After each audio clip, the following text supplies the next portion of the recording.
question was, how do I believe in God if I don't believe in eating lamb?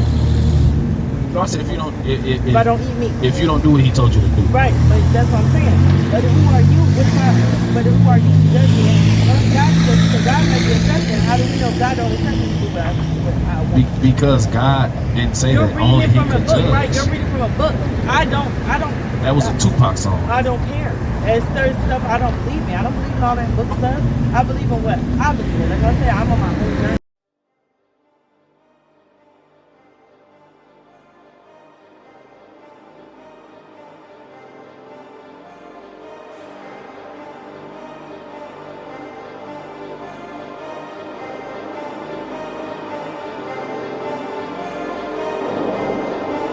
Even though I walk through the valley of the shadow of death, I will fear no evil, for God is with me.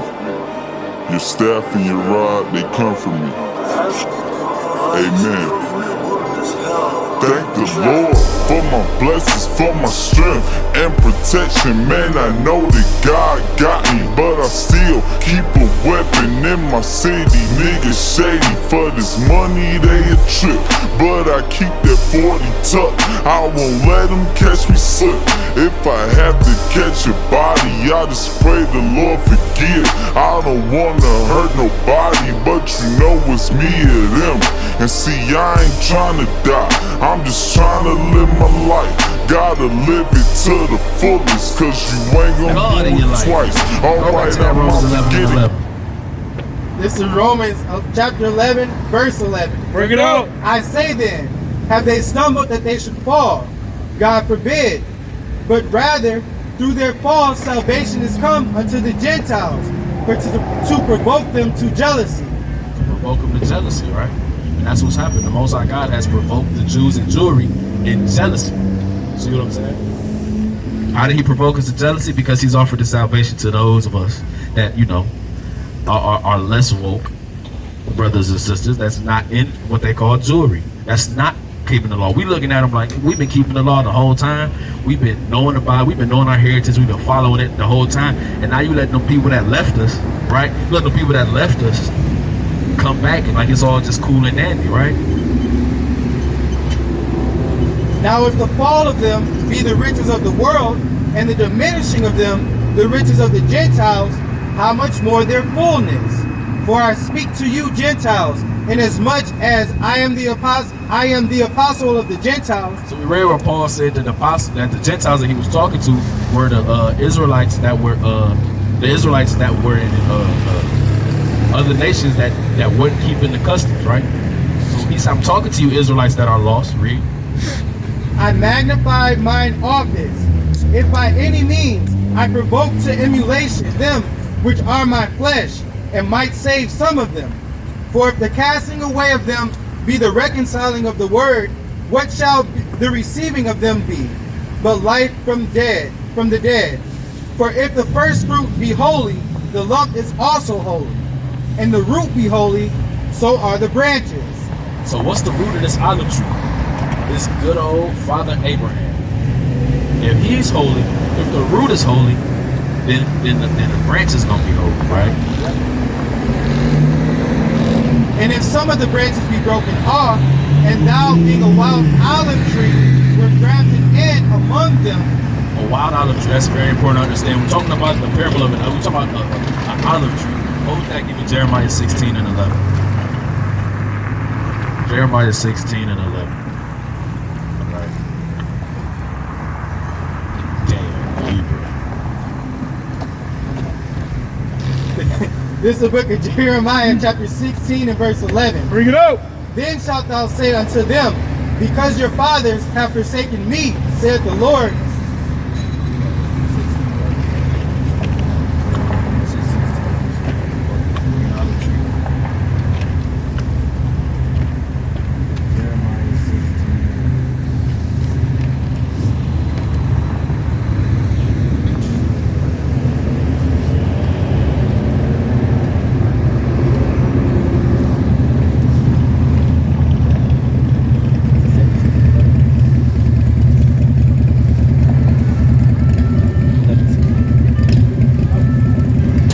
Jeremiah chapter 11, verse 16. We're going to see who this olive tree is. We're going to see who's only ever been called an olive tree in the scripture. This is the book of Jeremiah, chapter 11 and verse 16. The portion of Jacob is not like them. Jacob, the Israelites, not like them. Read on. For he is the former of all things, and Israel is the rod of his inheritance. The Lord of hosts is his name. Gather up thy wares out of the land, O inhabitant of the fortress.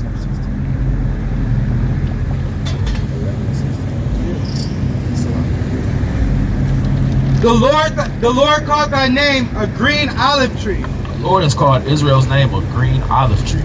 Right. So when we read about this grafting in these wild olive branches versus the natural olive branches, right? It's talking about the Israelites. I challenge you to show me any other nation in the Bible that's been called or reckoned as an olive tree. Right? Drop that, go back to Romans 11.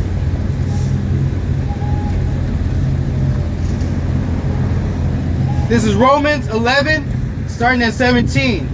And in some of the branches be broken off, and thou being a wild olive tree, wert grafted in among them, and with them partakest of the root and the fatness of the olive tree.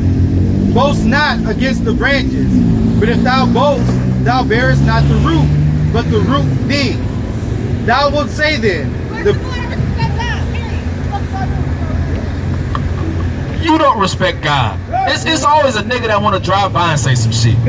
It's always a nigga that just drive by, don't know what the hell they talking about. How about you respect God?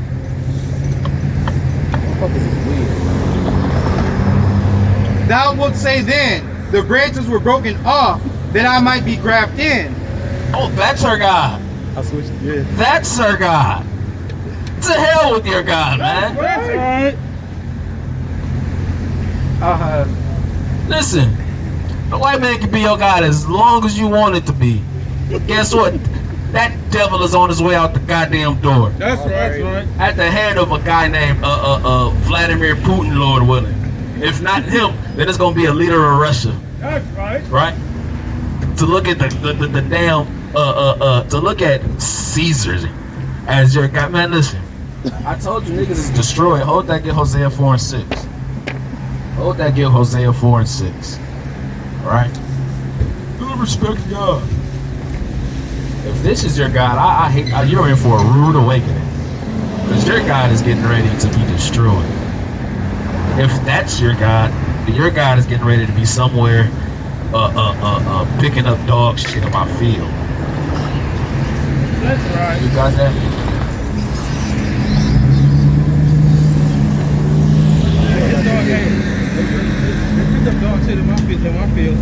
All praises to the Most High. It's just practice.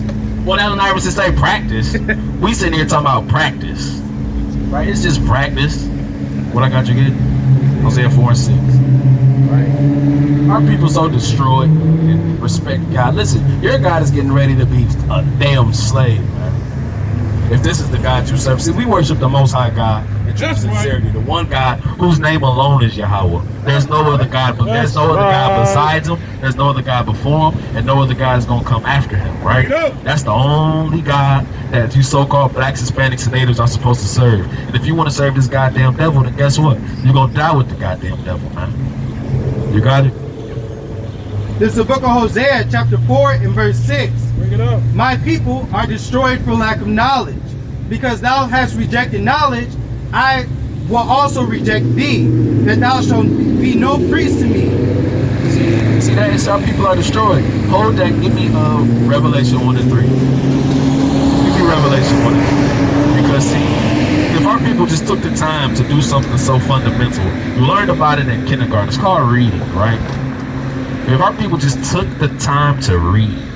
You got that Revelation 1 and 3? This is the book of Revelations, chapter 1 and verse 3. Bring it up. Blessed is he that readeth. Blessed is he that do what?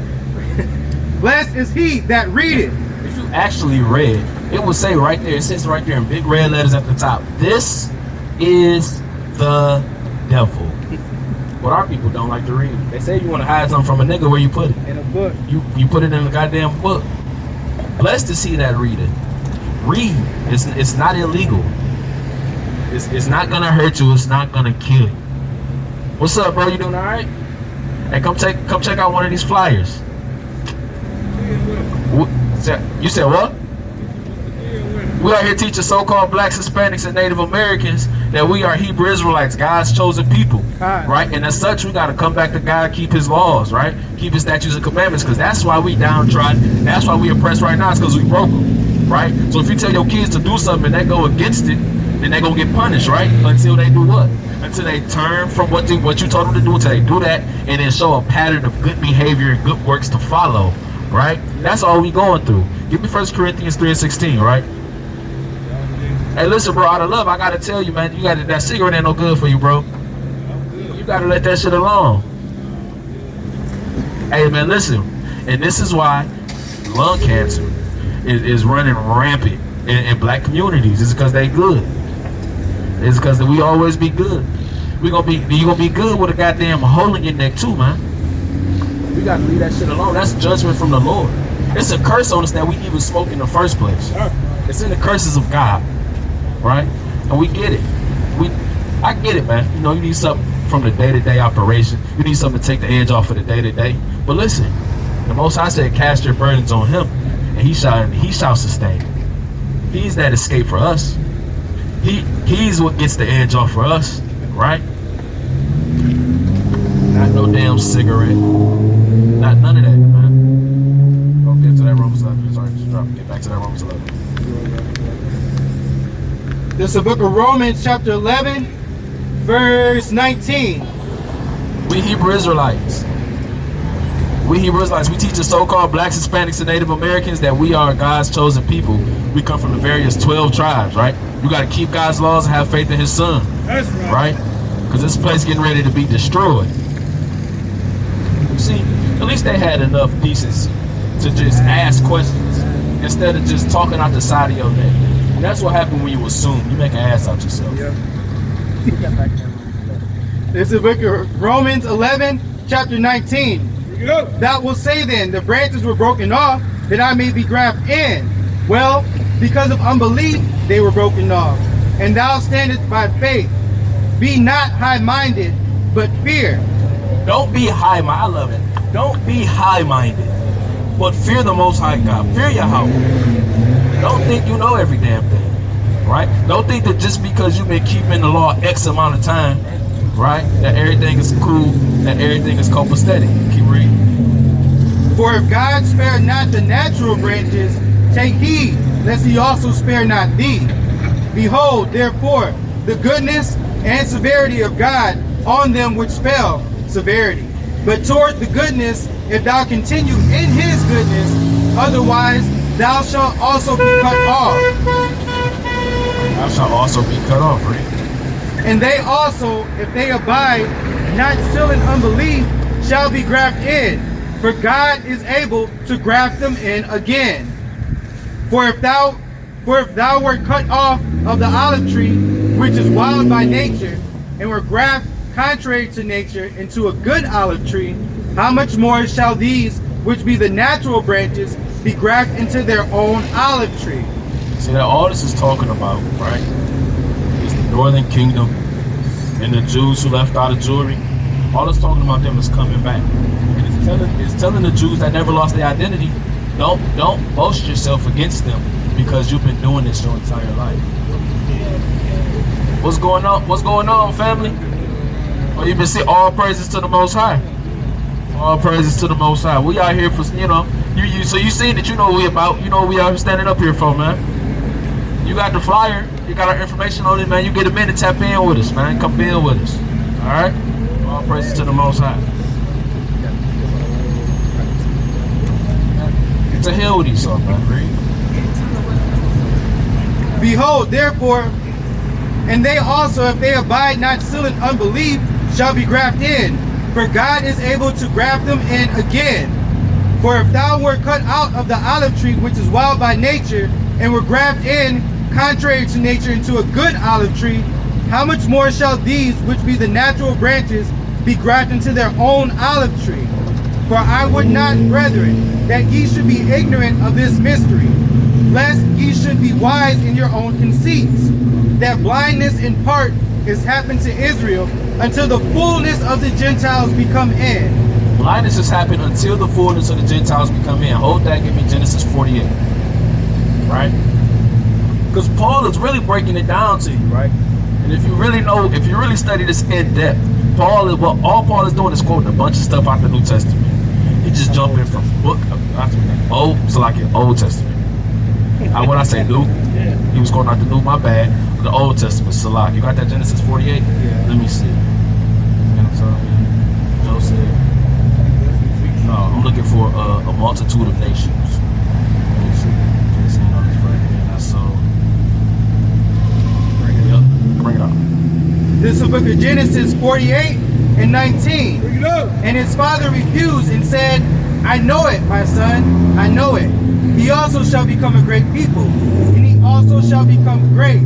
So this is talking about Ephraim. This is when Jacob gave Joseph's sons Ephraim and Manasseh the blessing. Joseph said, Manasseh, he's the oldest, he's supposed to get the blessing. He said, I know. He gonna be a great nation too, trust me, read. But truly, his younger brother shall be greater than he, and his seed shall become a multitude of nations. Ephraim, his seed shall become a multitude of nations. When you look up this word, when you look up this multitude of nations in Hebrew, it's fullness of Gentiles. So go back to that verse in Romans 11 and read it again from the top.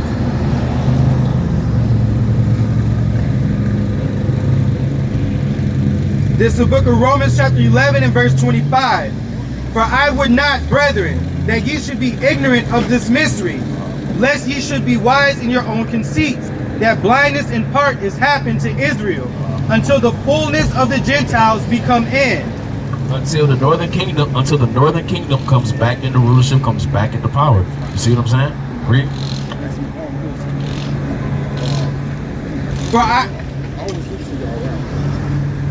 And so all Israel shall be saved, as it is written.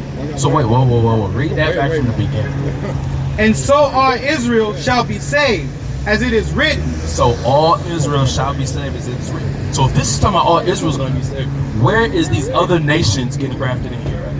Because Paul is letting you know right here. He explains the whole mystery. All Israel shall be saved, as it is written. So where's these other nations at, right? Read.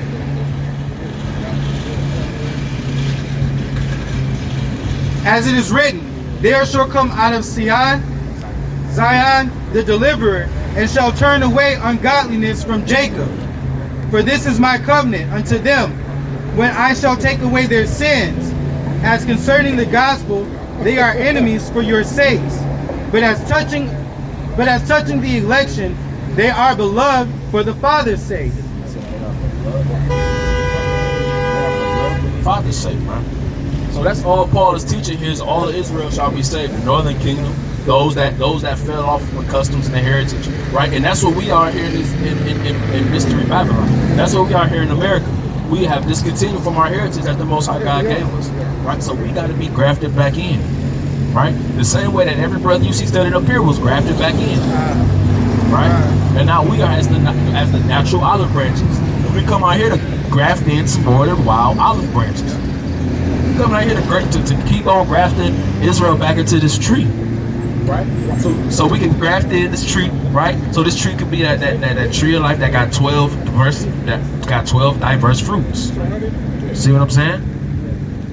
This is just a parable. And all Paul is doing, there's a parable that Yahushua himself, who you would ignorantly call Jesus, gave, right? And that says the exact same thing as this. It's the parable of the prodigal son. About to get it, right? Get me, I believe it's in Matthew. It is in Matthew. Right? You know where it's at? Luke 15 and 11. Right? Yahushua gave us this parable, man. Yahushua gave us the parable of the prodigal son. And that's all that Paul is doing. Paul just re-rocking it when you talk about an olive tree, right? Because you gotta give it to the people how they understand, right? And back then we understand husbandry, we understand gardening, right? So they gotta liken it to gardening, right? 15 and 11. This is the book of Luke chapter 15 and verse 11. And he said, a certain man had two sons. And the younger of them said to his father, Father, give me the portion of goods that falleth to me. And he divided unto them his living. And not many days after, the younger son gathered all together and took his journey into a far country, and there wasted his substance with riotous living. So this son went out and this son wanted his inheritance early so he could go mess around. He went out there with the other nations and effed off his inheritance, right? By riotous living. He effed off his inheritance amongst the Gentiles, read. And when he had spent all, there arose a mighty famine in that land, and he began to want. And he went and joined himself to a citizen of the country, and sent him into his fields to feed swine. And he would fain have filled his belly with the husk that the swine did eat. And no man... He ate the slop that the pigs was eating. Yep. Right? He getting crumbs. Right? Just like the parable of Lazarus. Eating the crumbs that fall from the master's table. Keep going. And no man gave unto him. And when he came to himself, he said, How many hired servants of my father's have bread enough and to spare, and I perish with hunger? I will arise and go to my father, and I will say unto him, Father, I have sinned against heaven and before thee. He said, I gotta go back to my father and tell him, look, I messed up, right? This is repentance. I must grieve. And am no more worthy to be called thy son. Make me as one of thy hired servants. And he arose and came to his father. But when he was yet a great way off, his father saw him and had compassion, and ran and fell on his neck and kissed him. And the son said unto him, Father, I have sinned against heaven and in thy sight, and am no more worthy to be called thy son. So the father rejoiced when his son came back to him. Even though he messed up, he still rejoiced to see his son again. He still was happy when his son came back to him. Read. But the father said to his servants, The same way the Most High is glad. He's happy. The same way the angels rejoice over one sinner that repented. The Father himself was glad when you so-called blacks, Hispanics, and Native Americans come back to him to serve him, to worship him, right? Read. Bring forth the best robe and put it on him, and put a ring on his hand and shoes on his feet, and bring hither the fattest cow and kill it, and let us eat and be merry. Restore him to his former glory. This is my son, man. Right? Get him all dressed up, right? Put on the finest clothes, get the finest jewelry, right? My son has returned to me. Keep going.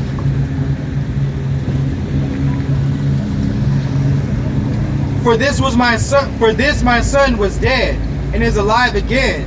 He was lost and is found. And how was he dead? Because those that wander out of the way of the understanding remain in the congregation of the dead, like it says in Proverbs. So this son that was dead, that was once dead, is alive again, because he came back to where he rightfully should have been the entire time. He came back to where he belonged. Read. And they began to be merry. Now his elder son was in the field, and as he came and drew nigh to the house, he heard music and dancing. Now here comes the son that's never left. It's a damn party going on at Pop's house. What's going on, Reed? And he called one of the servants and asked what these things meant. And he said unto him, Thy brother is come. The brother came back home. And thy father hath killed the fatted cow, because he hath received him safe and sound. And he was angry and would not go in. Therefore came his father out and entreated him. And he answering said to his father, Lo, these many years do I serve thee. I never left you. I've been with you the whole time. I've never left you. And you ain't never, ever threw me no party. But this nigga then went broke. This nigga been doing what he been doing this whole time, and he come back and now he get a party. I never left you. I've been doing what I was supposed to do the whole time. This is all that Paul is talking about. Don't boast yourself against the wild branches. That's all he's saying. Read. Neither transgress I at any time thy commandment, and yet thou never gavest me a kid, that I might make merry with my friends.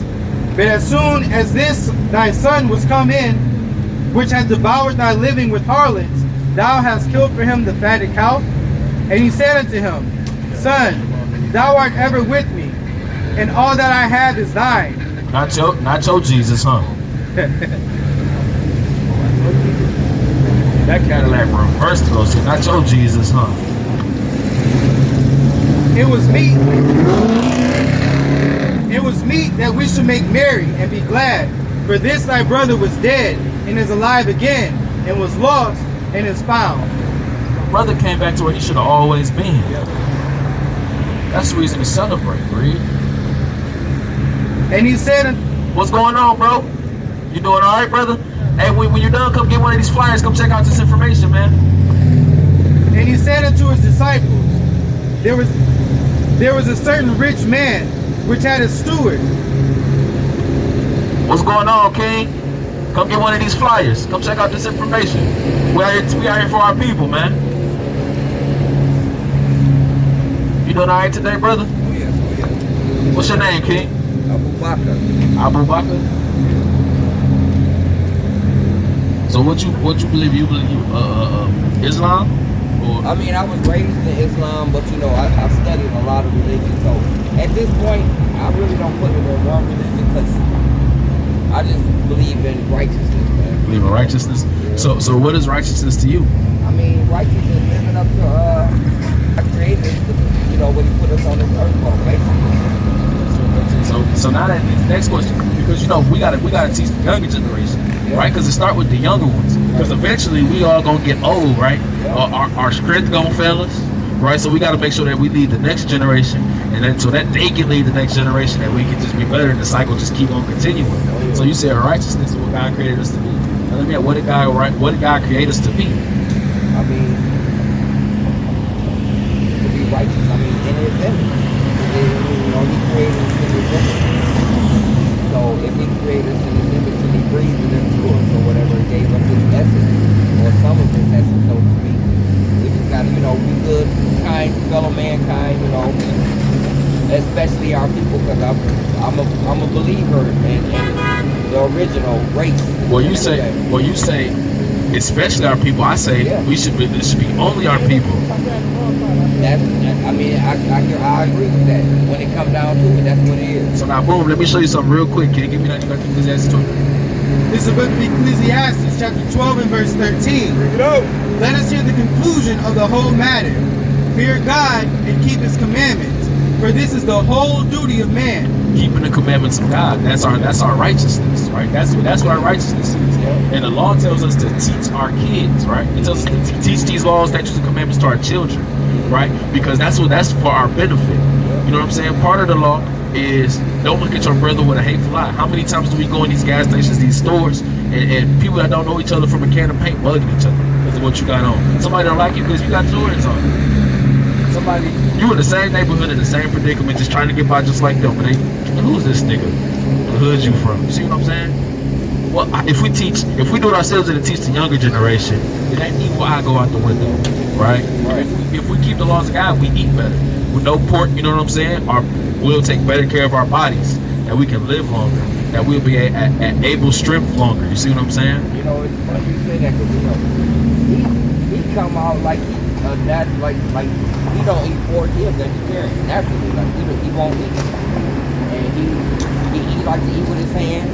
He know how to eat with a fork, and he won't do it. He teaches me whenever I get upset. He come right there, and you know, it's like it almost makes me fearful because I read the Bible. You know what I'm saying? And it says, you know, in those times, you know, the old man gonna have dreams and the young gonna have visions. So he kind of scared me a little bit because I'm kind of seeing it, you know, these days. You know, I'm 53 years old. Oh, crazy. Don't look at I've seen a lot, you know, in my little time here on this earth. And it's looking a little crazier. You know, I ain't never seen the world going the way it is going now. You know, like Christ said, out of the mouth of babes, right? That's right. Has He perfected praise? It happens all the time, man. We something different. You know, I'm seeing that with a lot of the youth, you know, nowadays. Well, you just know, like yourself. Just like yourself. You know, you ain't 30 yet. Yeah, right. So, you know, just for you know, that's proving it even more right there through the mouth of babes. You know, because to me, you ain't no babe, but you're still a young brother. You know what I mean? And it's a beautiful thing for me to see it. You know what I'm saying? brothers out there. All praises. Yeah. And if you remember, like the civil rights movement, right? Yeah. Just fighting for equality in Deuteronomy 7:6. Even we was fighting for, even though we should be fighting for equality because we better, right?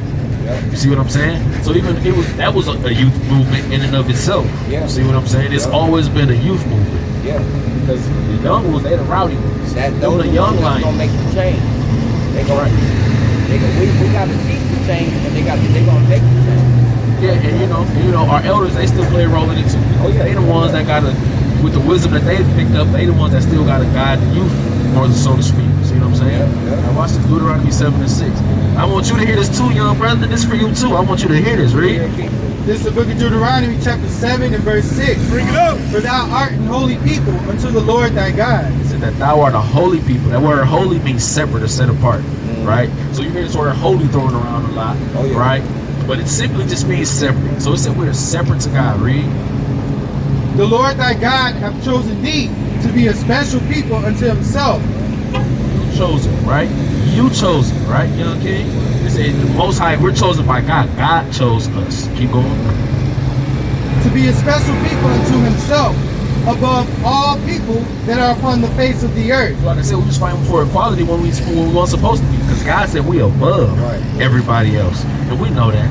Yeah. We look at sports, academia, we look at fashion, all of that, and they want to do what we do, right? Read. The Lord did not set his love upon you, nor choose you, because ye were more in number than any.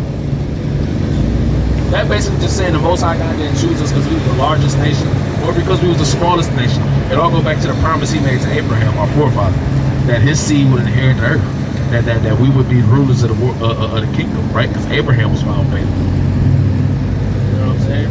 Our message to you, brother, is we got to keep God's laws, statutes, and commandments. Have faith in His Son.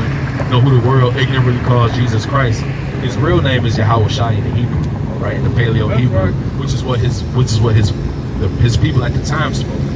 So what we gonna call him Jesus for if his mom and his daddy called him Yahweh Shai? You see what I'm saying? That's like, so his name is Abu. That's like me saying, "Hey John," and expecting you to answer me. That was one of my big things, because that kind of threw me off all religion. But I still read the Bible, and the Quran. I probably read the Bible more than I've read the Quran. I probably read the Bible about 50 times. All right, this is our book. We supposed to that Quran, man. Right. You know what I'm saying? Because I've noticed a lot of the time, growing up as a Muslim, it's supposed to be like a brotherhood or whatever, but it's a lot of separation in it, and it's always fighting, and it's always going to be fighting the way it's set up. So I always wanted to keep myself away from that. That kind of turned me off. And the old time Christianity, and it's good to see brothers like this speaking it, from that point of view, from our point of view, the point of view. You know what I'm saying? You got any questions, King? Oh man, I just love what y'all doing, man. So you're a Hebrew Israelite, right? That's your nationality, that's your identity, right? It's not a religion. Right. Because like you said, the word religion means to bind again. Yep. So religion is just gonna always keep you bound, right? But Christ said, I am the way, the truth, and the life. See what I'm saying? He said he that those that believe on him is free. See what I'm saying? So you gotta know that you're a Hebrew Israelite. Your father be a so-called black man. You see the sign right here? Oh yeah. So you be from the tribe of Judah. Oh yeah, and I know and see something about that too, because I have a lot of visions and stuff, and I've had a lot of encounters and all types of crazy stuff that happened to me, and this is very important right here. It's very important. Yeah, because in order to get to where you're going, you got to know where you came from first, right? And where we're going is just all we're doing is going back to where we should have been when we started in the first place. We fell from glory, so we going back. You see what I'm saying? And I know you see the world, the state of the geopolitics right now. Russia being all roused up, right? And China. You got what they call the BRICS, right? Brazil, Russia, India, China, South Africa. Mm-hmm. You see, they basically getting rid of the dollar, coming up with their own currency. Oh, yeah. They getting all these nuclear powerful nations together, and they all got, and they don't really get along. But the enemy of my enemy is my friend. Exactly. And they all geared up towards America, which is why it's of the utmost importance that we come out here and we get as many of our people as we can, because this place is getting ready to be destroyed. Oh yeah, it's happening. I see happy. And people get all spooked out, but guess what? The destruction of America is the deliverance of black people. That's right. You see what I'm saying? So we got to make sure that we are on the right side of things. We got to make sure that we are on the right side of, you know what I'm saying? God's fury when He come back. That's right. Do we want to be down there when, you know what I'm saying? When the missiles come, do we want to be here when they hit, or do we want to be up in them chariots with Yahweh Shai when He returns, looking down and rejoicing? Because now we're done. Now we're gonna get that rest that we've been yearning for ever since we were slaves in this place for the past 500, 600, 700 years. Right? Yep. So we got our information on there. You know, if you ever want to come out, if you ever want to build with us, you know, we got that brother phone number on there. So I you know, definitely, I got 2 more grandsons. He's my grandson, so I definitely will bring him through. all praises I to the do Most want High. him to get that knowledge. You know what I'm saying? 'Cause All praises to the Most I High. always say, you know, this is where it's really at. You know, they just hid it from us. You know what I'm saying? And diluted it. So you know, we got to get back to what we is. That's right. But I appreciate you, brothers, man. No problem. Enjoy the rest of your day, King. Yep. All right now. All praises. Peace and Yo, love. y'all have a good one, brothers. Brother. All praises to the Most High. See what I'm saying? That's what we gotta do. You gotta get, like my brother Hatizi said, this is for all stages, all life stages, man. All ages and all life stages. From the eldest on down to the youngest. You got a precept? Or just bring it up for edification's sake. You can bring out the precept, right? Because that's what we gotta do. As many precepts as we can bring out, we're gonna bring them out all through the Spirit of the Most High, man. All right? We gotta get all these Jacobites from all 12 tribes. Anyway, we gotta reach them. We gotta reach them. Cause I'm tired of being here. I'm tired of being here. I'm tired of DTE. Whoever invented DTE, I want them in my field.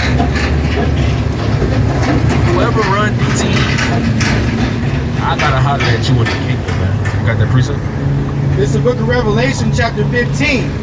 And I saw another sign in heaven, great and marvelous. How you doing, sister? You doing all right? Come get one of these flyers real quick.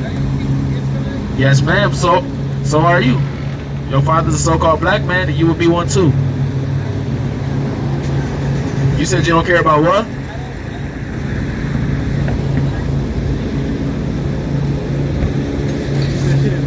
Don't buy the constructs of black. It's not black. Have a good day.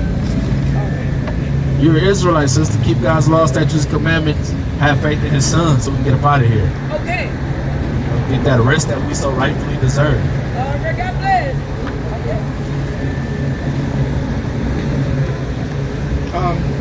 This is Revelation chapter 15.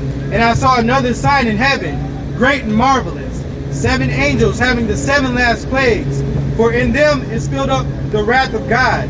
And I saw, as it were, a sea of glass mingled with fire, and them that had gotten the victory over the beast, and over his image, and over his mark, and over the number of his name, stand on the sea of glass, having the harps of God. So that sea of glass, we're gonna be looking down. What side of that you want to be on? Do you want to be above the sea of glass or under the sea of glass? Right? Because above the sea of glass is salvation, right? It's that rest wherein the ones who have been laboring are gonna rest. You know what I'm saying? But Esau finna break his neck for the fall of that goddamn fake ass Harley Davidson, right? See what I'm saying? But that's the thing, man. Our people just so comfortable being lost, so comfortable in worshiping other things.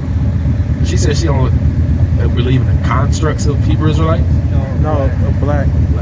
Oh yeah, but see, if our people would take 2 seconds out their day, neither do we, which is why I say so-called, right? And even when they say, "Oh, the black Hebrew Israelite," I'm not black. That is offensive. Might as well have said the nigga Hebrew Israelites. That's offensive to be called black Hebrew Israelite because I'm not black.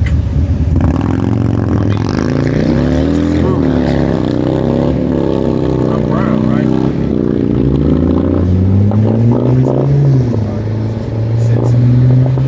This is the book of Jeremiah chapter 10 and verse 2.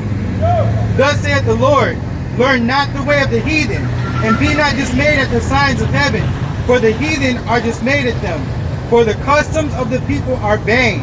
The customs of these other nations is foolishness. And following the customs of these other nations is what got you here in the first place. Right? Worshiping the damn... We just read it. What did the king do? The king could have went to the Most High God and prayed to the Most High and asked him, how long am I going to be sick? But what did he do? Oh, go to the priest of Beelzebub. Go ahead. And Beelzebub means the Lord of Flies, man. Why would you go ask the Lord of Flies? Right? That first thing we do is other nations' gods. Let's worship them. And then what happened? Then you be looking stupid in captivity. Right? Then you plead out to the Most High. I'm sorry. And he saved you. And what you do? Go right back. Oh, okay, that God didn't work out. What about this? What about this other nations? They be looking stupid in captivity. See, the definition of insanity is doing the same things over and over again and expecting a different outcome. So how long are we gonna be insane, right? What's that rap song? Insane in the membrane. How long are we gonna be insane in the membrane? How long? Oh, ye simple ones, we ye love simplicity, right?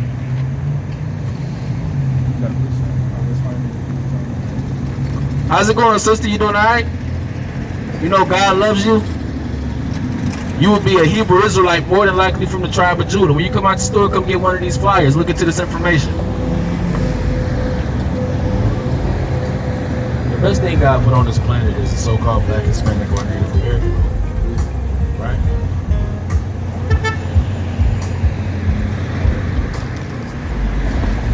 What's up?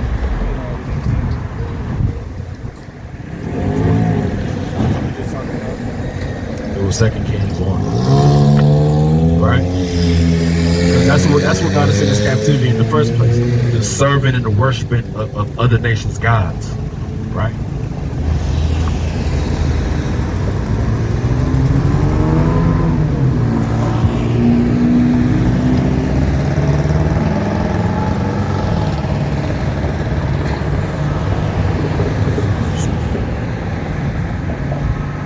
This is the book of 2 Kings, chapter 1.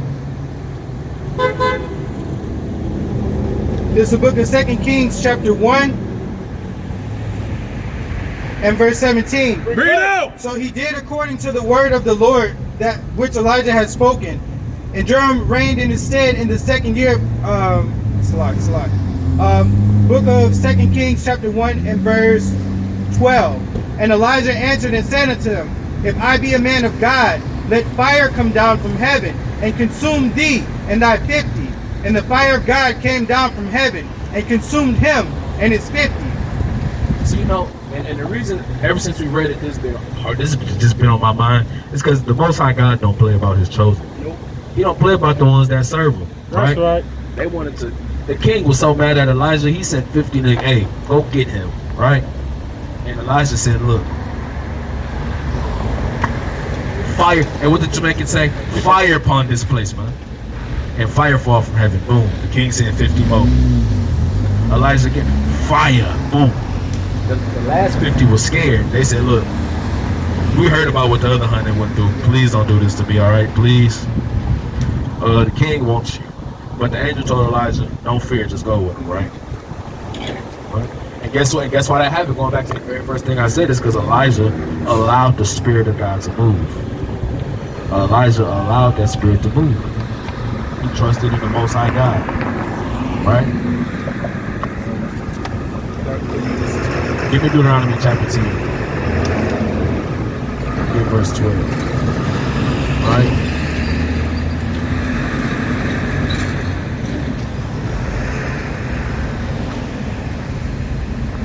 This is the book of Deuteronomy, chapter 10, and verse 12. Bring it out! And now, Israel, what doth the Lord thy God require of thee? What does the Lord thy God require of so-called blacks, Hispanics, and Native Americans? But to fear the Lord thy God, Fear the Most High God, Yahweh. to walk in all his ways, and to love him, and to serve the Lord thy God with all thy heart and with all thy soul.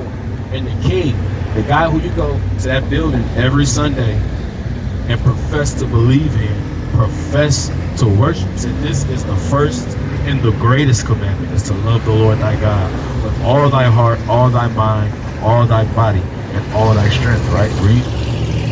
To keep the commandments of the Lord and his statutes, which I command thee this day for thy good. And the law is for thy good. Stop looking at it like a strange thing. Stop treating the laws of God, right, like he's an oppressor. That's the part. You treat the one that's giving you stuff for your good as your oppressor, and then treat your oppressor like he doing something good for you, right? And all your oppressor ever did was give you his ass to kiss. That's all he did. All Esau ever do is give you his ass to kiss, right? How many treaties did he make with the natives? And broke every last single treaty that he made with the Native Americans, man.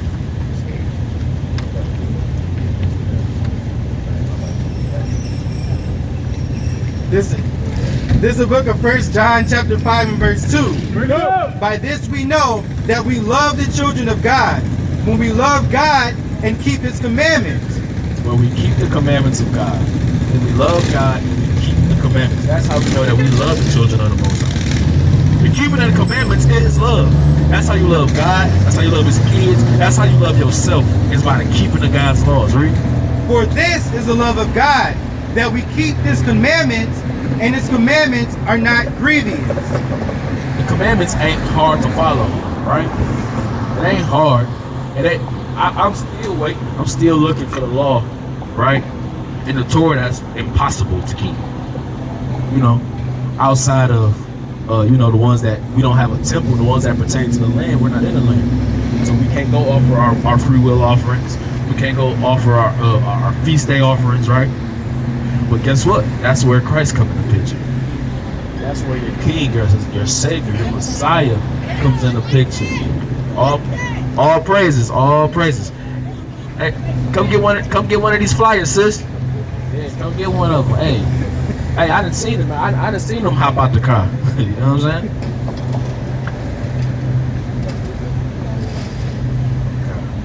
Yeah, man. You know, that's what we out here for, man. We out here for the people, man. That's what we are. We're pillars in this community, man. We're all about the uplifting of our people. All praises to Sister Candy Get a Fly.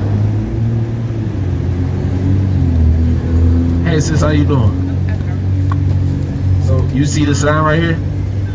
Right, we out here teaching so-called blacks, Hispanics, and Native Americans that we are the Israelites, God's chosen people, 7 to 6. All right. So do you see your nationality on the sign, according to your father's side?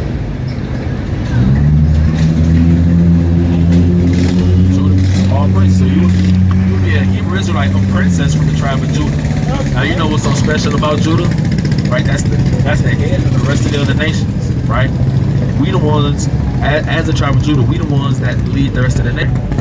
We look at it, right? Look at the rest of the nations: Puerto Ricans, Mexicans, Haitians, Dominicans, right? So on and so forth. Other Native American and Hispanic people. And those the whole world. Like, look at the Kardashians, right?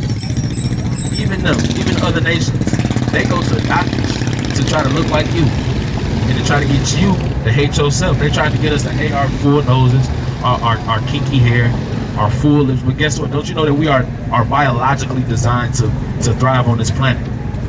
So just hear this one scripture, how God feels about you. Deuteronomy 7. This is the book of Deuteronomy chapter 7 and verse 6. Bring it out. For thou art an holy people unto the Lord thy God. The Lord thy God hath chosen thee to be a special people unto himself. So he said that holy means separate. So he said you're a separate group of people unto himself. Read. Above all people that are upon the face of the earth. Equal to. Above all people that are upon the face of the earth. So we're better than everybody else, right? And we know that. We look better than everybody else. We dress better than everybody else. Our ways is just different, right? We're academically smarter than everybody else.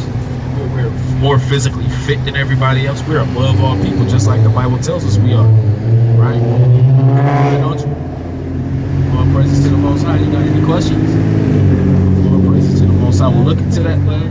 A church, Judah. You said you go go to a church? Yes. It's in Flatbush. Right. And I'm gonna just tell you this, sis. You know, we are the church. You know, the Bible says where 2 or 3 are gathered. When 2 or 3 are gathered in His name, what? There He is, right there in the midst of it. That's right. Give me Isaiah 66:1, right? Because here's the thing. At that church called Praise Judah, right? Do they have a depiction of Jesus Christ? All praise. But you know, the Most High God, He still tells us, right, that those other places, He's not in that church, right? Watch this. Get Isaiah 66. This is the book of Isaiah chapter 66 and verse 1. Thus saith the Lord, the heaven is my throne, and the earth is my footstool. Where is the house that ye build unto me? Where's the house of God? The house of God. What they always call the church, the house of God. But we know that God not in there. He said the earth is His footstool. Yeah, see that? Watch this, right? So where's the house that you build to Him? And where is the place of my rest? For all those things hath mine hand made, and all those things have been, said the Lord. The brick and mortar that church is built with, the Most High said, my hand made those. So how can that be my house? Right? So we gotta, you know, we don't really have religion. The Most High God, He didn't give us a religion. Right? He just gave us laws, statutes, and commandments to follow. Right? That's all we gotta do. He don't ever nowhere in this book say go to this church.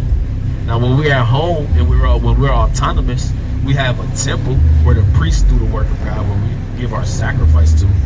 But as far as, you know, the worship of God, we do that at home, on the road, on the go, anywhere. You see what I'm saying? It's not no one set place like, okay, I worship God here, but on Friday I'm gonna be out living a wicked ass life. But on Sunday, here I am, boom, at the church. You know what I'm saying?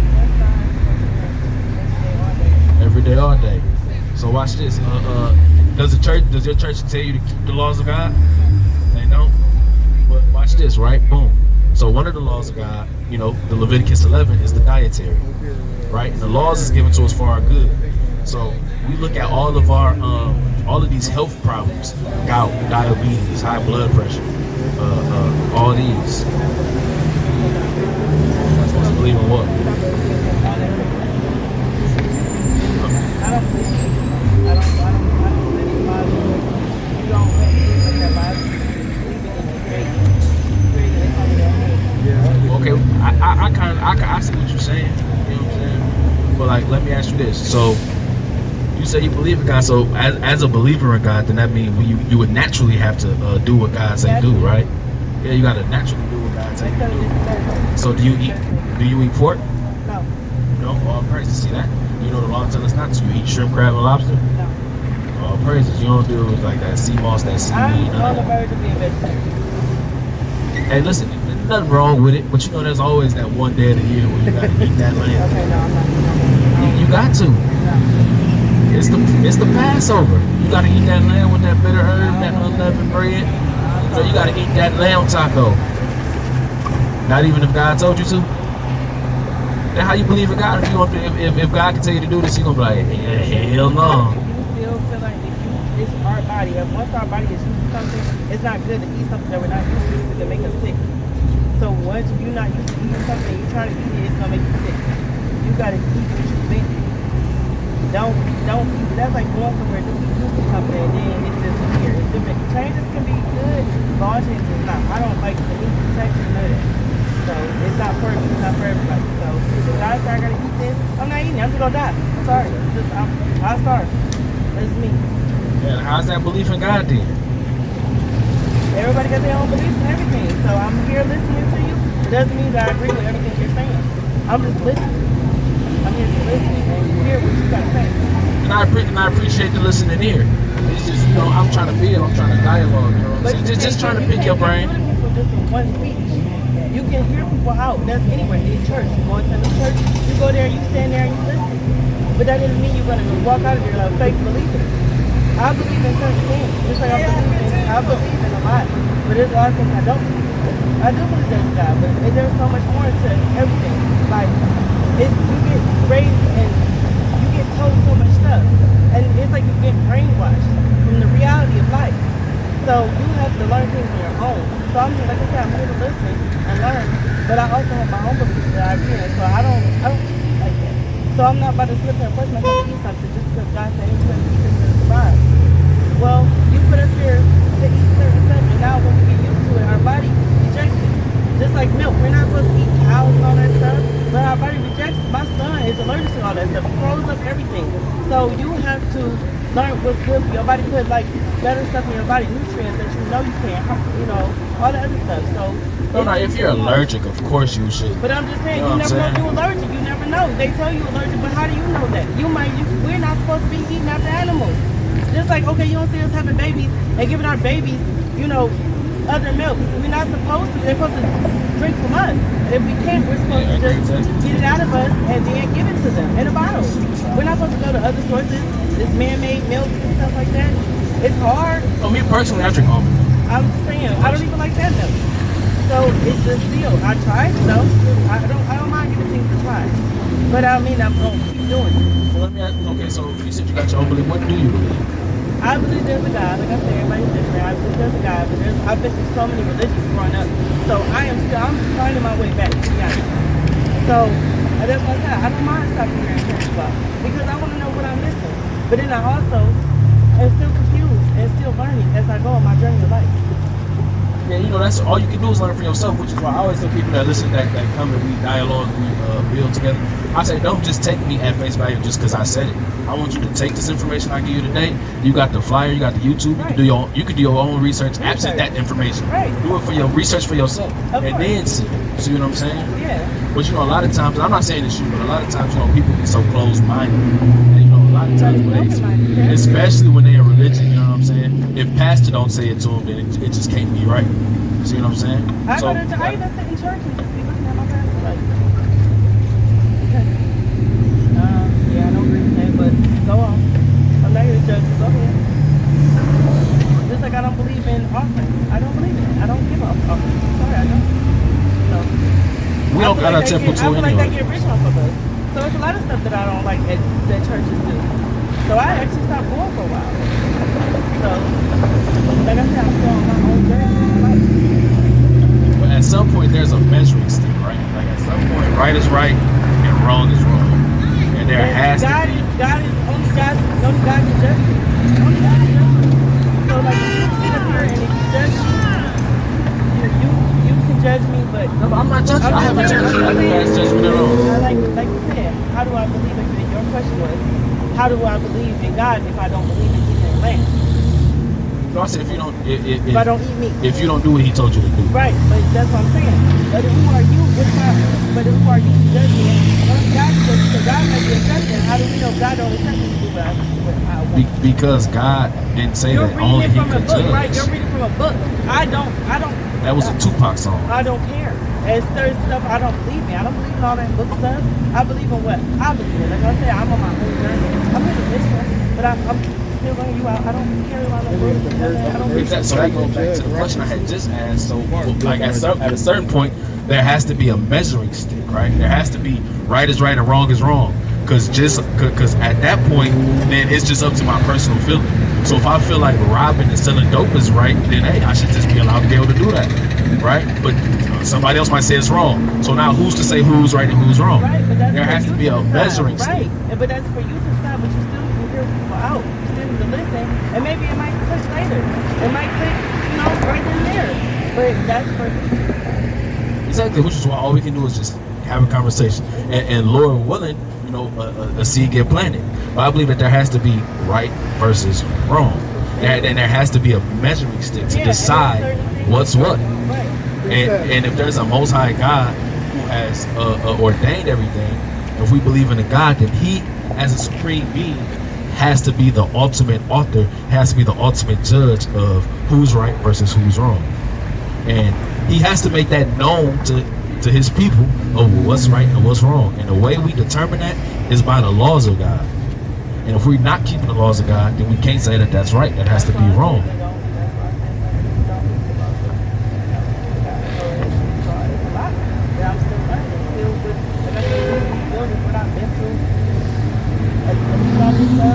I've been through Buddhism, I've been through Christian, I've been through, atheist people, I've been through, so much stuff. So I have to learn things on my own, but I believe that. But like I said, I don't mind hearing people out. I appreciate you taking time out to go back and forth with people, try to make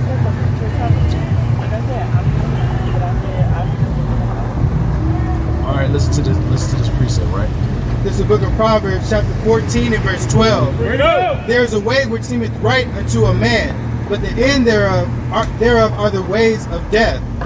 So, you know, like I said, I can believe that selling dope is right. I can believe that robbing somebody is. I can believe killing somebody is right. But that seems right to me.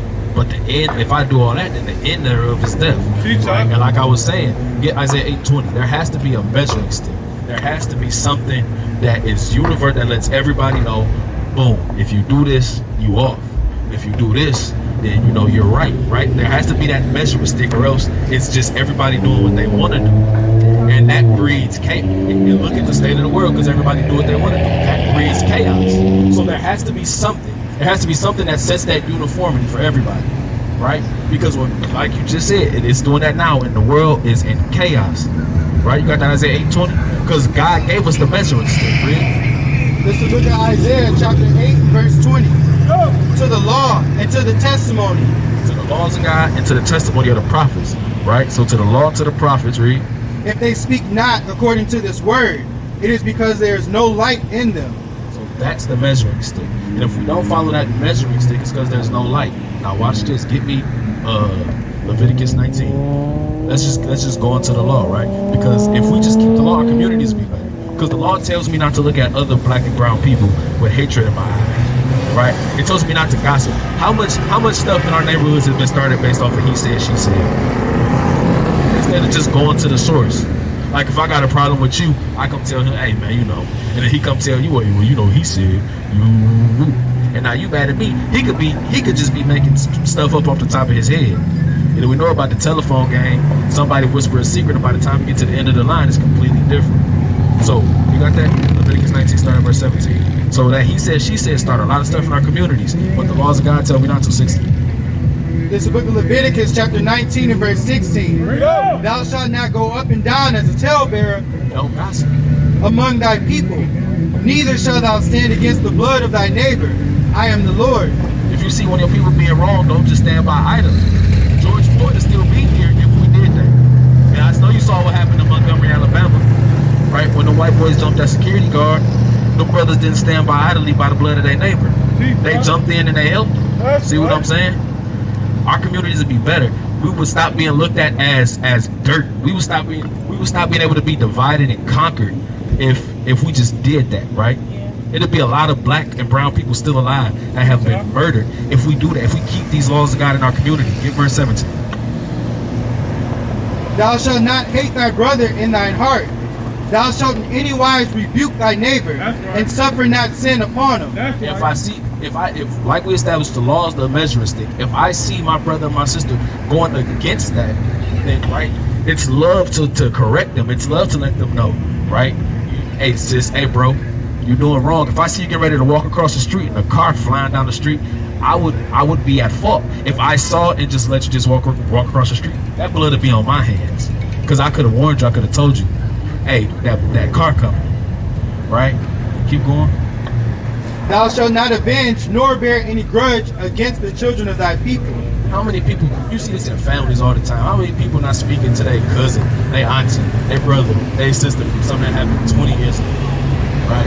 Holding grudges, right? Not family reunions, it's all awkward, right? Because people hold grudges against each other from stuff that happened 5 years ago. Read. But thou shalt love thy neighbor as thyself. But thou shalt love your neighbor. Your neighbor is somebody from among your own people. And you should love them like you love yourself. So the same way you wouldn't want somebody to wrong you, to slight you, you gotta reciprocate that same love. You gotta, or as I said, you gotta be that change that you want to see. Right, but you gotta be overall. So if I said, I'm open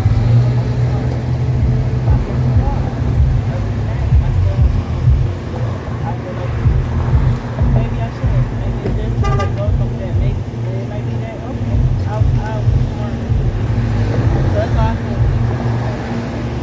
Yeah, but yeah, like I said in the beginning, you know, I don't want you to just take it at face value, because I said I want you to go and do your own research, Right. go to come up to your own conclusions. You see what I'm saying? Because at the end of the day, you know,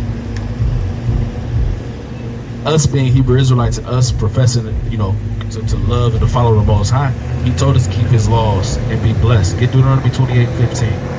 right? And he told us, I'm sorry, God did have to go, so I didn't oh yeah, sister, you too, sister, all praises. Give me Deuteronomy 28:15. This is the book of Deuteronomy, chapter 28, verse 15. Bring it out. But it shall come to pass, if thou wilt not hearken unto the voice of the Lord thy God, to observe to do all his commandments and his statutes, which I command thee this day. Let's find something concrete that we can see and that we can look around us right now in the communities we're here to see right now. The Most High God said if we don't listen to his law, statutes, and commandments and keep them reading, that all these curses shall come upon thee and overtake thee. all these curses is going to come upon us. Now let's read these curses. Get to the next one.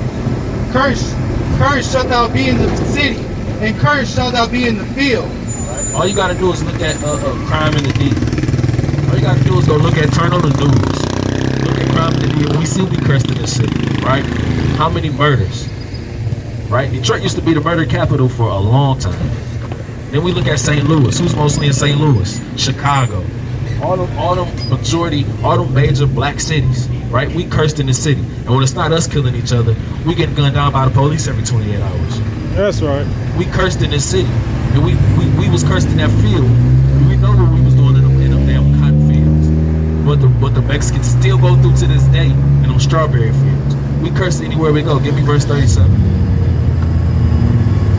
This is the book of Deuteronomy 28 and verse 37. Bring it out. And thou shalt become an astonishment, a proverb and a byword among all nations, whither the Lord shall lead thee.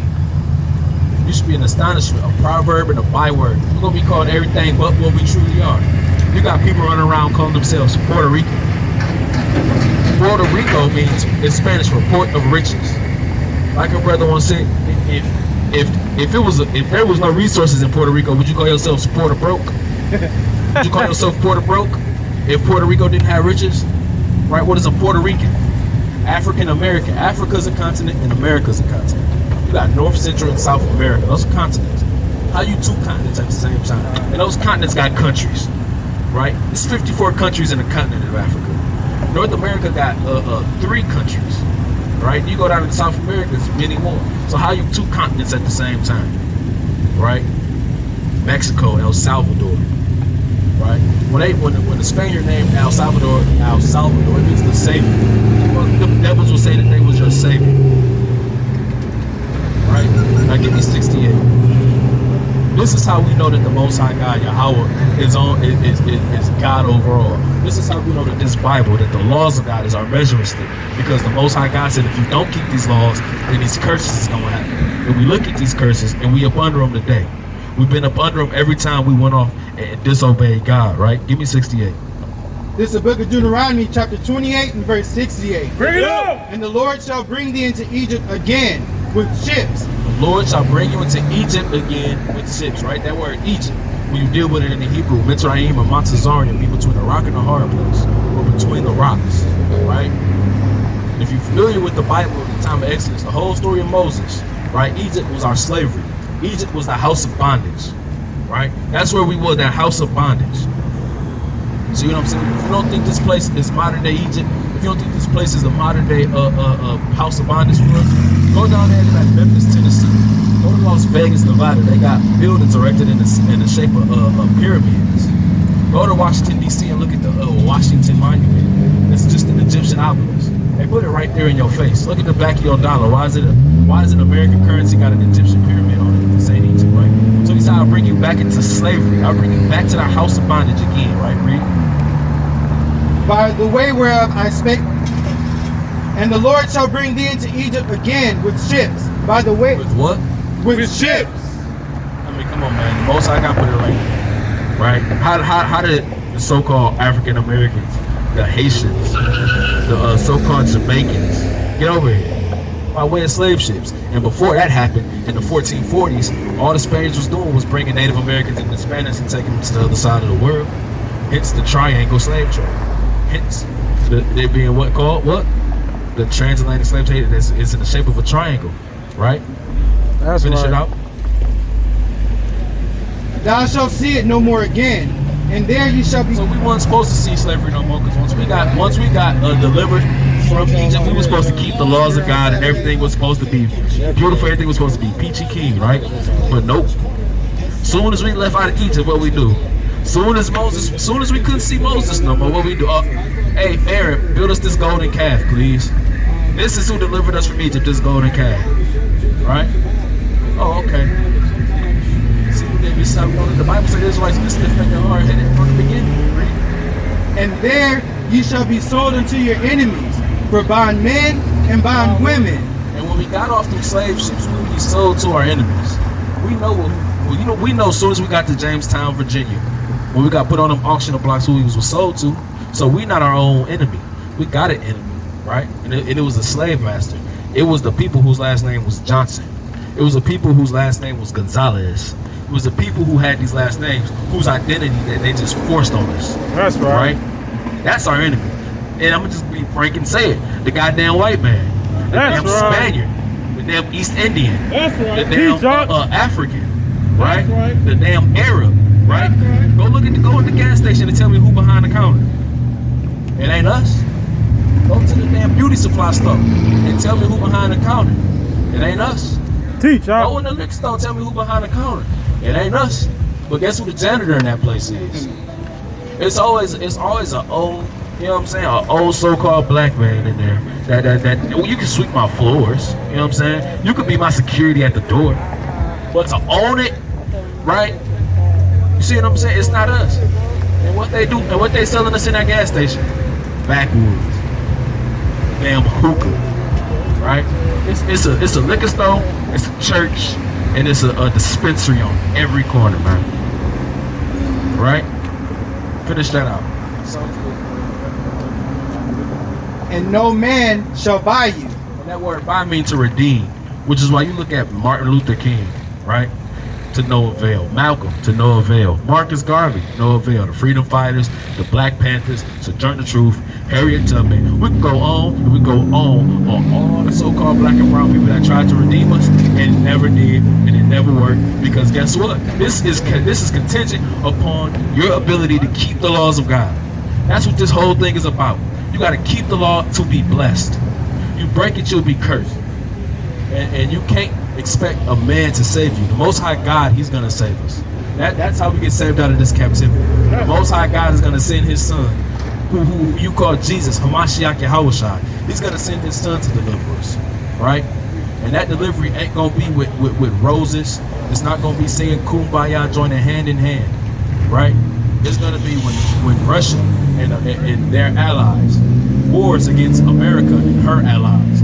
When World War III pops up, right? And Russia shoot those nukes over here. We see last week Putin just activated his Satan 2 missile. It's ready for active duty. Meaning if Putin just wake up and decide tomorrow, send it over there. It's ready and it's ready to rock and roll. Right? Zelensky said, hey, World War III pretty much already started, if you haven't noticed. Right? So we see that it's not too much longer, Israel. It's not too much longer, you so-called blacks, Hispanics, and Native Americans. Your salvation is around the corner. Like I said earlier, which side of the missile do you want to be on? Which side of the missile do you want to be on? Do you want to feel thermonuclear missile fire? Or do you want to be saved? Do you want to get delivered? That's right? Do you want to be in the wilderness? Do you want to walk in the land with Hamashiach Yahushua? Do you want to rule, right? Because you can either keep the law now, right? Like my pops, my mom always used to tell me, you either gonna work hard now or you gonna work hard later. But either way it go, you gonna work hard. See what I'm saying? Do you want to put the work in now on this side and be a ruler, or do you want to be what we call a nutsack Israelite and just be reborn into the kingdom? Me personally, if it's of the Most High's will, I want to rule. I want to be a ruler right there beside Hamashiach Yahushua. I want to see the destruction of America. I want to see the downfall and the destruction of my enemies, right? The ones that have oppressed my people for the past millennium, right?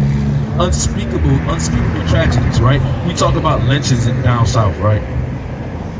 What's that song, Strange Fruit, right? Poplar trees bear strange fruit.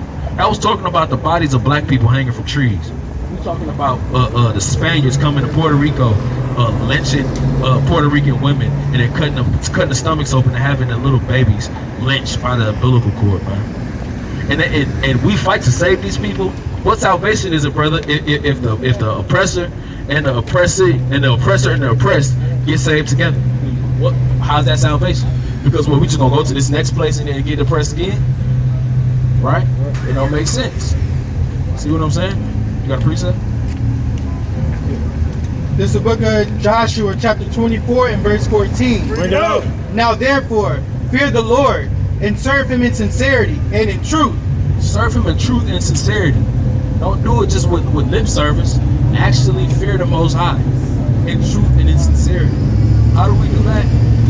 Listen, I almost walked out the house with all my fringes on. I said, turn back around. I refuse for my foot to cross this threshold without a fringe on. I feel like I might die if I do that, right?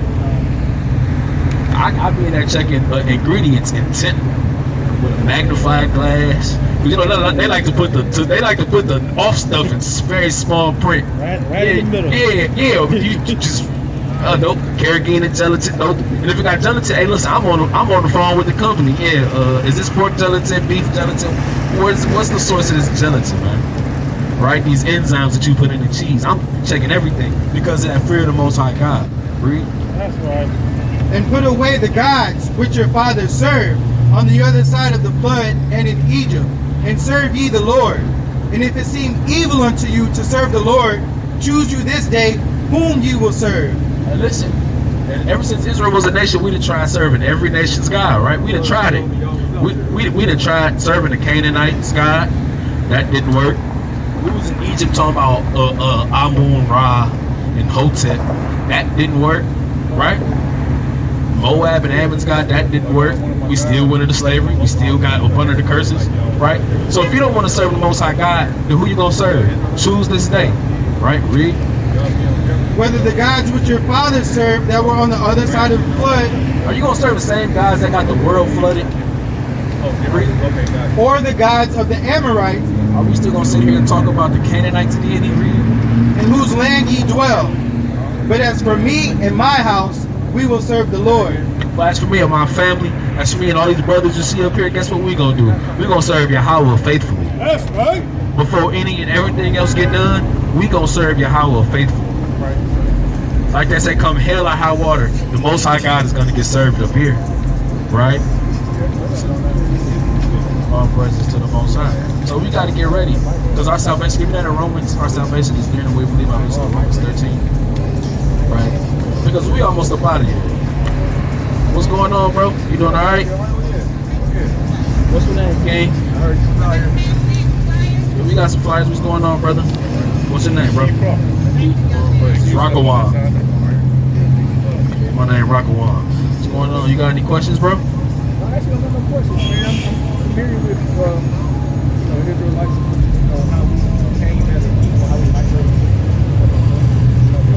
Basically, all Yeah, everybody that's walking around today, no matter what nation they come from, they all in the Bible. But we the ones that matter. We the most important. We the protagonists of the whole story. You see what I'm saying? The Most High got a movie, and we the main stars, right? So you said you've been studying. You know what tribe you come from? Not studying, just. Oh, just familiar with. Okay. Stuff like that, yeah. So give me numbers 1 and 18. You know, we reckon who we are by the lineage of our father, right? Even scientifically, right? The man carries the seed. The baby starts off in the man's brain, right? His brain cells, they travel through his bone marrow, through his spinal cord, down to his testicles, right? And then he plants that seed in that woman, right? So no matter, like, same way you take an apple seed, you plant it here, you go down to Florida and plant it. It's gonna be apple. And no matter what happens, in Florida known for oranges, you ain't gonna sprout an orange tree from apple seed. Right? So you are who your father is. Teach, right? So you see the sun right here in the parentheses is what they call us today, and above the parentheses is what the biblical name of us are. So you see your nationality on the sign? Which one? Judah. So you be from the tribe of Judah. So you're a Hebrew Israelite, a king. Or as Christ said, ye are gods, right, from the tribe of Judah. That's the same tribe Jesus Christ, who the world calls Jesus Christ. His real name is Yahweh. That's the same tribe he comes from. That's right. That's the same tribe he comes from. We the kings. We rule the whole. Give me Genesis 49. We rule the entire rest of the nation. We're the kings, right? Watch this. Give me Genesis 49. Start at verse 8. This is the book of Genesis, chapter 49 and verse 8. Bring it out. Judah, thou art he whom thy brethren shall praise. Judah is he whom thy brethren shall praise. Look at the rest of it. Judah, they wait to see what we do. They wait to see what Big Bro doing, right? We the fourth born son, but guess what? They waiting on us to see what we doing. See what I'm saying? Look at Michael Jordan, right? Look at all the rap music, right? It really started with the Latinos. They really in New York. They the ones really started rap. But when Judah got a hold of it, and you see, we started drill music. Now look, you got people over in the UK. You got the Benjamites over in the UK trying to talk about drill music, right? You got the rest of the world trying to rap about drilling, right? I tell the story all the time. I was in Ohio. Teaching the Bible, right? And this white boy walked up. You know, he was like an Eminem type. He talking about, oh, you know, I'm oppressed too. I'm in the hood too. Look, we so good that even in our downtrodden state, the people that run the world still want to be like, they still want to be downtrodden and oppressed too. And I told him, don't worry, your time is coming. You really from the hood in a minute. Don't worry about it. I promise you, it's coming, right? So let's finish reading this. It said, Judah, thou art he whom thy brethren shall praise. Read. Thy hand shall be in the neck of thine enemies. Thy father's children shall bow down before thee. See, that's what we always been, right? Even in our captivities, our hands be on the neck of our enemies. We just ain't squeezing the life out of them yet. We be in high power. We be in high positions of power, right? Like Daniel. Daniel was like third in command in Babylon. We always be in a position, in the powers of position. Our hands be on their neck. We just not squeezing. It's about to tell you why. Watch this, read. Judah is a lion's whelp from the prey. My son, thou art gone up. Judah's a young lion, and you know young lions, they rowdy and rambunctious. Right? If you ever watch that National Geographic channel, they rowdy and they rambunctious. Judah's a lion's whelp. But from the prey, y'all gone up, right? From the prey, we not really stalking. We not really in hunt mode, right? Watch this, read. He stooped down. He couched as a lion, and as an old lion, who shall rouse him up? He's crop. We like old lions. You know, the older you get, your joints. Them old lions, they joints get to hurt. They done been in so many fights. You know what I'm saying? They not the spring chicken they used to be. So they not the first ones to jump up no more, right? So it said we're an old lion, and as an old lion, who's gonna rouse us up, right? And we see we getting roused up now. Y'all saw what happened in Montgomery, Alabama. You see the time is coming. There's a change in the guard that's happening right now, slowly but surely, right? It's slowly happening. These old lions is being turned back into rowdy, rambunctious young lions. See what I'm saying? That's it on that, Read. The scepter shall not depart from Judah. Like I was telling you, we run the rest of the nation. The scepter, the rulership is not going to depart from us. Ultimately, our ultimate king is going to be Hamashiach Yahweh Shai, right? Who come from the tribe of Judah. And his kingdom is forever. Once we get the kingdom, there won't be no more rebellion. The nations won't stage no coup and try to overthrow us. It's not going to work to no avail, right? That's right. Let's just read. Nor a lawgiver from between his feet until Shiloh come. And unto him shall the gathering of the people be.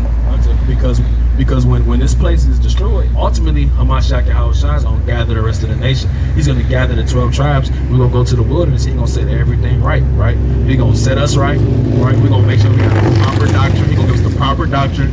You see what I'm saying? Then the Valley of Jehoshaphat happens, where the other nations think that they're going to fight against us while we got our Savior with us. You just saw what happened to America. That's the craziest thing. You just saw what happened to America. Now you finna try to come against us when we got our Savior with us. And then we're going to subjugate them. Then we get to walk in the land and we get that rest that we so rightfully deserve. Blinding his foal unto the vine, and his ass's coat unto the choice vine.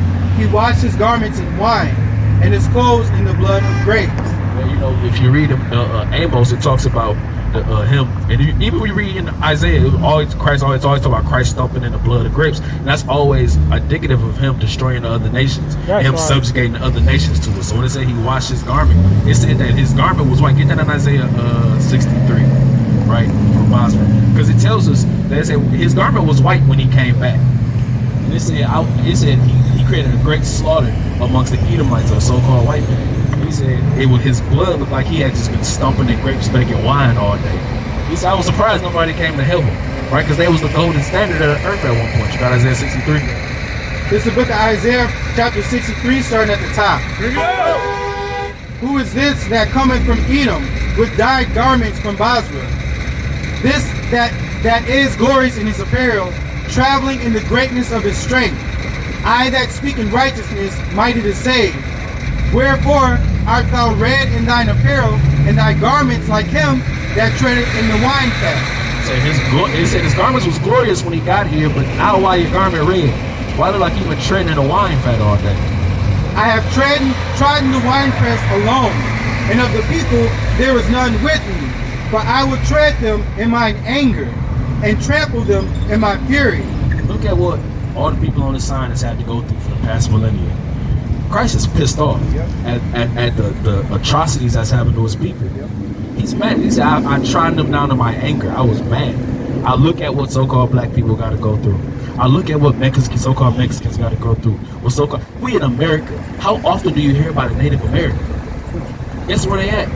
They show you how disrespectful, how prideful the damn devil is. They put Mount Rushmore right in North Dakota, right where Native Americans are prevalent.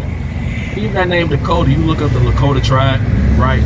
Abraham Lincoln, why everybody think he just loved black people, right? He ordered the hanging of 38 Lakota tribes, right? And then they put the Mount Rushmore right there, got his face on it.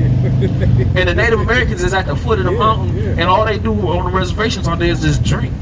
Because look at what they go through. They used to own all of America, and now I'm in Wyoming, North Dakota, South Dakota, and they gave me a damn casino in Nevada, and I'm not even in Vegas. They put me off in Reno.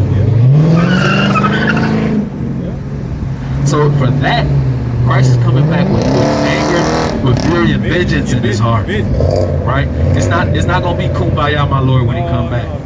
It will for us. It will for his people. But for everybody else, it's not gonna be a beautiful sight.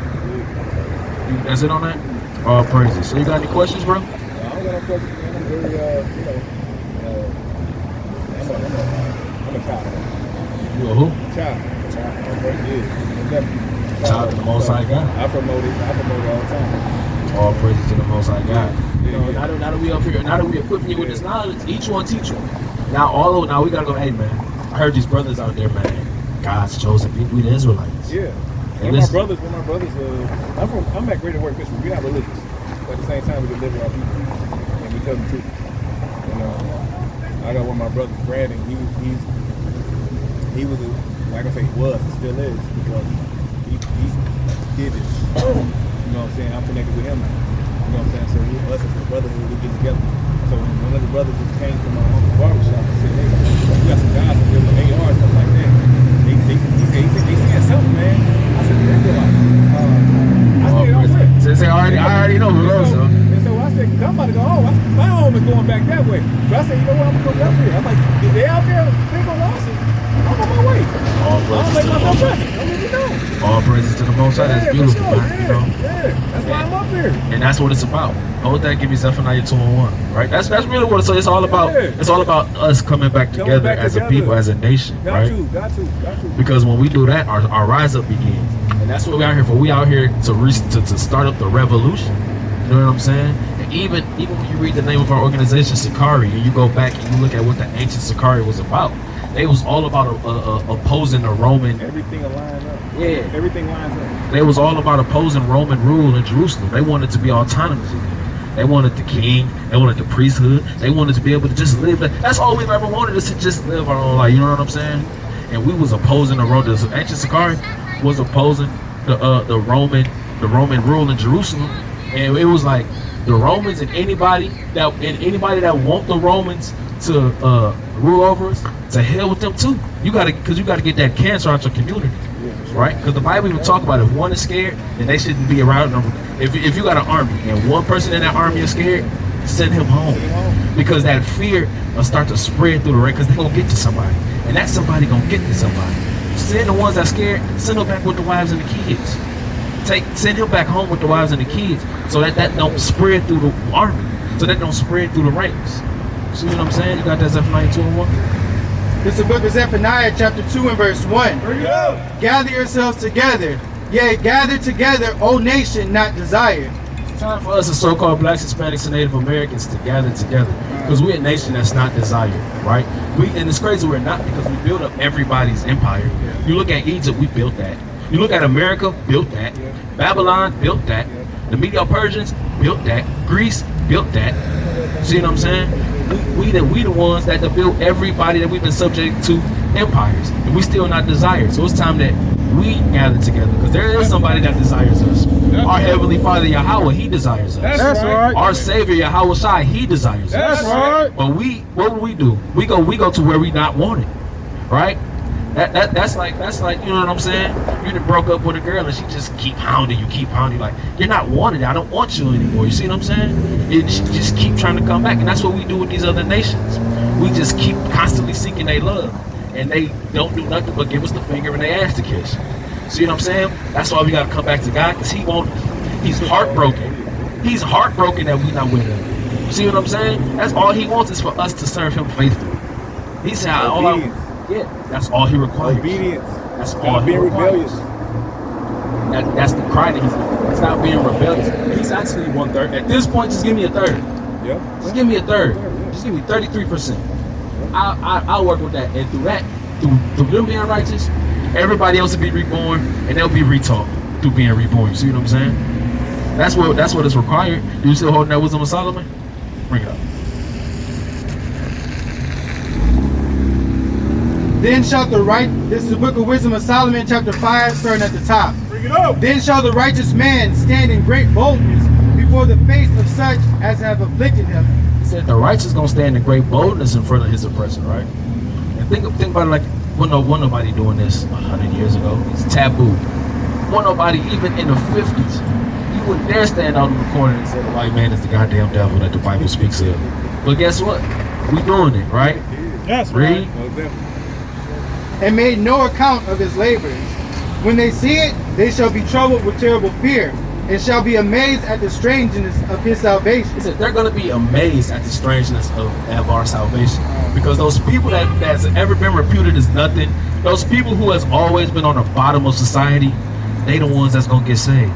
They the ones that who you call Jesus Christ, when He come back, that's the ones He gathering up. And it's about to tell you that. Read. So far beyond all they that look for.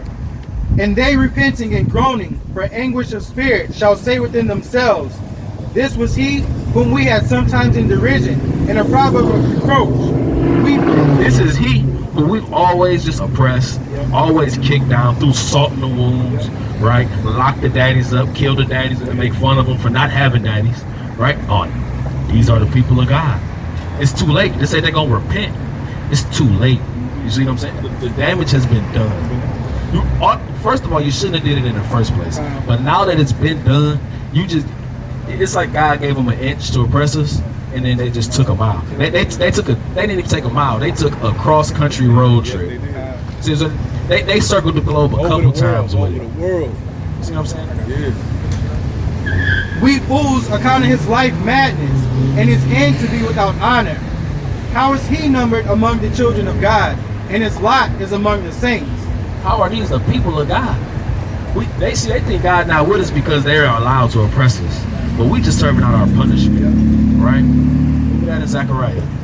Yeah, Zechariah 1:15, right? Because it said that they thwarted the affliction.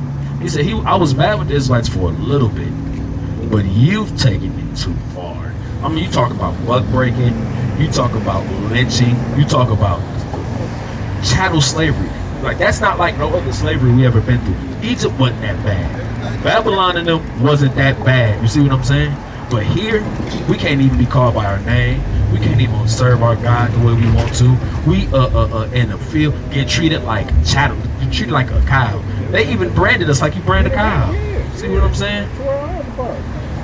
Buck breaking. The damn homosexual slave masters would take the strongest man that he possessed.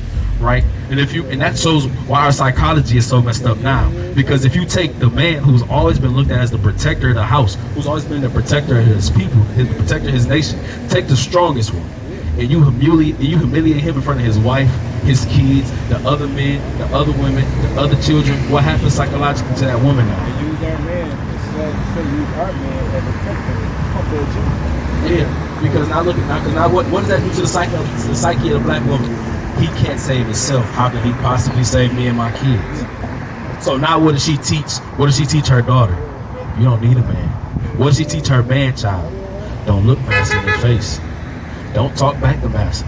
Don't look him in his face. So now when Master come out to the field, what she do? She hurry up and hide. She hurry up and hide the son behind it. Now what is she doing? She making them effeminate. You see what I'm saying? She's effeminating her sons, and she's masculating her. Now she masculating her daughter.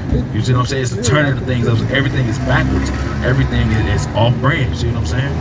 You got that 1 to 15? This is the book of Zechariah, chapter 1 and verse 15. And I am very sore displeased with the heathen that are at ease, for I was but a little displeased, and they helped forward the affliction. Therefore, thus saith the Lord, I am returned to Jerusalem with mercies. My house shall be built in it. So I'm gonna have mercy on Jerusalem. I'm gonna have mercy on so-called black and brown people. I'm gonna have mercy on them, right? Because the nations took it too far. Would you read? Saith the Lord of hosts, and a line shall be stretched forth upon Jerusalem. Cry yet, saying, thus saith the Lord of hosts, my cities through prosperity shall yet be spread abroad, and the Lord shall yet comfort Zion. The Lord is going to comfort Zion. He's going to, Isaiah 61, he said he's going to comfort Zion. That's the gospel. That's the good news that we read about. It's about Zion. It's about Israel being comforted. It's about, despite everything we've been through, the Most High God sending his son here to save us. This is the book of Isaiah, chapter 61. The Spirit of the Lord God is upon me, because the Lord hath anointed me to preach good tidings unto the meek. He hath sent me to bind up the brokenhearted. The brokenhearted. Look at all the rest of the nations. They proud. They come. The Chinamen can come from China, set up shop in your community, make all the money, then go back to wherever Chinese people are prevalent in Michigan. The Arabs make all their money right here and go back to Hamtramck and go back to West Bloomfield. Esau make all his money here. He go back to Troy. See what I'm saying? To proclaim liberty to the captives and the opening of the prison to them that are bound. I was just telling a sister right now. There was a sister up here earlier. She said the prison, and she said it's mostly white people in the prisons. She said mostly white people inhabit the prisons. I said no. A quarter of all of the world, their prisoners are in the United States, and 85% of those are black and brown people. Right? So when it says that is opening of the prison to those that are bound, that's us. We the ones that need to be saved out of that. But to give liberty to the captives, we the captives. Who's the white man in captivity to? Who's other nations in captivity to? Well, we in captivity to them. See what I'm saying? Each nation got a word for nigga in their language. See what I'm saying? Finish that up. To proclaim the acceptable year of the Lord and the day of vengeance of our God. The day of vengeance of our God. Our God is not going to sit back and sit idly by while all these things happen to us, right? It's not until we get it right that we start to see that vengeance. It's not until we keep the laws of God that we get to see that vengeance, that we get to come out of this captivity, that we get to get the promises that has always been for us. But we first got to get right. Like I always say, you can't rule the world until you first be able to rule yourself. You got to know how to rule the world in order to rule the world. Like the way we going now, we gonna be banging over who own what city. I'm gonna go come try to take this nigga city. You can't do that. That's how they act. They're barbarians and savages. They're conquerors, right? We're not trying to do that. Once we rule the world, it's gonna be peace. It says the earth is gonna rejoice. Even the earth itself, because we look at up under his rule, they talk about it's a hole in the ozone layer. It's mountains of trash in the oceans. Why? Because they done tricked us into shrimp, crack. Everything that's supposed to clean the ocean, that's a delicacy. So when I give you this $20,000 stimulus check, go buy all the crabs out the ocean, please. Right? Look at deforestation. They tearing the Amazon up, and the Amazon is a big part of the oxygen levels on the earth, and they deforesting that at a rapid rate.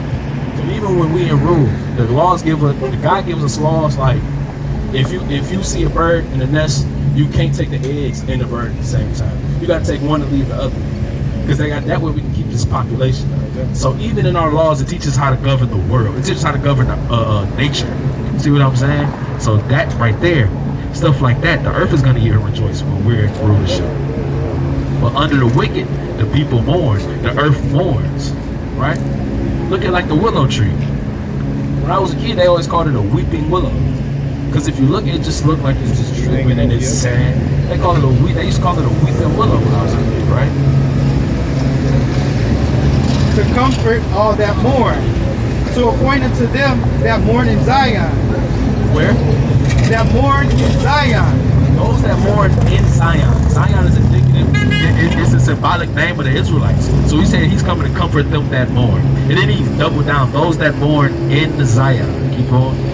To give unto them beauty for ashes, the oil of joy for mourning, and garment of praise for the spirit of heaviness, that they might be called trees of righteousness. Trees of righteousness. And we might be found righteous. And who planted those trees of righteousness? The planting of the Lord, that he might be glorified. And all of this is for the glory of the Most High God. Everything is for the glory of the Most High God. We don't come out here and try to make ourselves just seem so wise. Because I didn't wake up and write this book, publish this book, and do it all. This is all the word of the Most High God. This is all the knowledge of the Most High God. That's right. I'm just thankful. I'm just blessed that he chose me to be a vessel to carry forth this word, to carry forth this mission, to carry forth this fight. And that's why I try to reach as many people as I can, because it's not just me. The Most High God is calling his people back. That's right. And he want his people to answer the call, right? And it's by no happenstance that none of y'all had just stopped by here. Like you said, you had your day planned. You know, I'm at the work, I'm gonna go home. They came in there and said, hey, this nigga out there with a gun. No, that's the Israelites. I know exactly who them people is. I'm on my way. Man probably put the clippers down. Somebody head over there looking bold right now. Hey man, I'm on my way. The Israelites outside. You know what I'm saying? It's by no happenstance that you happen up here. This is the Most High God calling. Right? You know what I'm saying? And we need more brothers, right? We need more brothers, right, to carry this fight. We need more brothers here to help us labor. We need more brothers here. Because soon as the more brothers we can get on a day-to-day basis, right? And this truth is spreading like wildfire. The more brothers we get on a day-to-day basis, the quicker we get up out of here. Because each one can teach one. So the more brothers know, the more brothers can encourage and spread the word, then the quicker the elect gets sealed. The elect gets sealed, that trumpet sound, guess what? It's a party. It's a parade inside my city here. Our city, just Jerusalem. That's it. It ain't Detroit. It's going to be a parade inside Jerusalem. It's a parade inside our city here. You know what I'm saying? And all the nations that have had us up under their foot, they gotta reap that. You know what I'm saying? They gotta reap that. Give me Isaiah 14:1. They gotta reap that. Right? They gotta know what that feel like. And because God loves us so much, He said for your shame, they should have double. And so it's not just me. They're not just gonna feel what we felt. They're gonna get it double. Triple double. Yeah. They're gonna get everything back with interest. Yeah, He said take this cup to the face. And when you finish that one, take this one too. Yeah. See what I'm saying? You got Isaiah 14? This is the book of Isaiah chapter 14 and verse 1. Bring it up. For the Lord will have mercy on Jacob, and will yet choose Israel, and set them in their own land, and the strangers shall be joined with them. He said He's going to have mercy on Jacob, choose Israel, and set us in our own land. He's going to set us back in Jerusalem. He's going to set us back in the land that was promised to us, the Nile to the Euphrates. Read.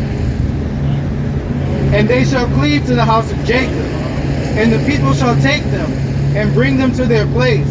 And the house of Israel shall possess them in the land of their Lord, for servants and handmaids. We're going to possess the heathens for servants and handmaids. So all this working we got to do, I got to run to the stove. Hey, I'm going to send my Ishmaelite, hey, I need you to run to the stove for me, get this, and that. You got 5 minutes to be back. Right? They got to feel that. They got to feel that. See what I'm saying? I'm sending my heathens on wild goose chases. Go get me a brick stretcher from Australia. You got 5 minutes to get back, right? I'm gonna get them I'm gonna get them little kindergarten safety scissors, right? You gotta cut each blade of grass evenly by the time the sun goes down, right?